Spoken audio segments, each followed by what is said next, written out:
T4 Cyclone is the newer refresh from GameSir after T4 Kaleid. T4 Kaleid received quite well with few exceptions, and one of the most requested features that I want on T4 Kaleid is wireless connection. However, their implementation and overall design of this controller feels incomplete in various ways. Inside the box, they give you non-braided USB-C cable. It looks cheaper than the one that they give inside GameSir T4 Kaleid. They also give you some sticker and a big ass manual. And last but not least is the controller itself. For this version, the controller is black color with a bit of dark grey color combinations, the same color scheme as Xbox Elite. This time they go for solid shell instead of transparent, which feels much better to hold. Unlike for Kaleid, this controller's legends is not printed. You can feel a slight bump when you run your fingers across it. I think it's the same glossy plastic from T4K but was etched to create the surface texture, giving out the gunmetal black color. The grip is all the way from bottom to top. The bottom part, where the headphone jack is supposed to be, was repurposed into a pairing button. On the front, they add a mobile phone holder slot. Slightly down the D-pad, there is GameSir branding. All buttons except power buttons are micro switch. On the back, there was 6 screw holes and its D6 screw. Overall, it's a good design following their T4 Kaleid design. The joystick is the same Hall sensor joystick in T4 Kaleid and G7 SE. The cap is non-removable and fit control-free thumbstick cap for PlayStation.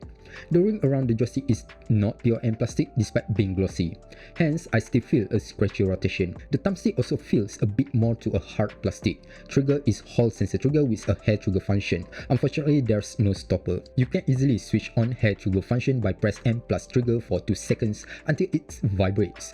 Bumper is micro switch and combinations of trigger and bumper is pretty much comfortable for me.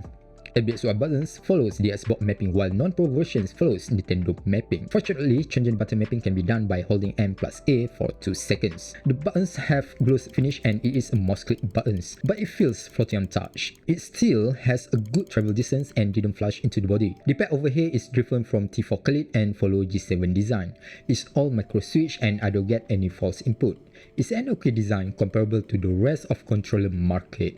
Personally, I think the previous design is much easier to use. However, unless you use the pad as main input, I don't think it will matter much. There's 2 macro buttons at the back with a very big shape. I feel these buttons are less clicky than previous T4K, but it also makes it slightly easier to get accidental input. You can take 16 buttons pressed including joystick as button input and not analog input. If you don't want the macro buttons, you can always disable it by pressing M plus M1 or M2 and press again M1 or M2. Out of the box, it directly detected by the wireless dongle for PC connection.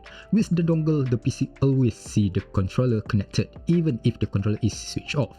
If not connected from off state, you can press Home plus X for 2.4 GHz, A for Android, B for iOS, or Bluetooth X input and Y for switch. Aside from wireless, it does officially support wired connection on PC and Nintendo Switch. You can also rotate the connection side by long press home and menu buttons together. Customization software is only available in the phone, though I would say most of the customization can be done directly on the controller.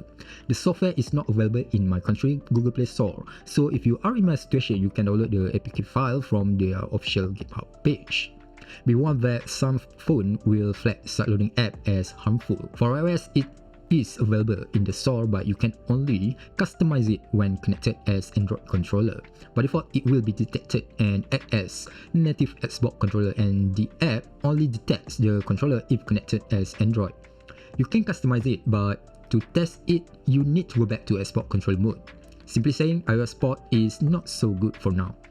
Only inside the app, you can switch on low battery indicator, raw joystick input, set the dead zone and auto limit, set trigger active area and synchronize trigger vibration to the grid. The rest of the customization can be done on the controller. It don't have trigger or joystick sensitivity curve customization, which is a shame because T4K has that, despite it's only on PC. Haptic feedback is well standard, exactly the same as T4K, though the Pro version has trigger vibration. Trigger vibration is similar to G7 SE, and they also said native trigger vibration, which I assume impulse trigger is only available in Bluetooth Xbox mode, unless you override the functions in the app. Additionally, you can control the vibration strength by tapping M plus D-pad arrow. The controller also has turbo functions which you can enable by tapping the M buttons with other buttons. It has 3 speeds and you need to cycle on each speed if you want to switch it off. By going wireless, they forgo the performance either to conserve battery or the limitation of the wireless module they use. Either way, it's not the best but still comparable to a similar controller at this price.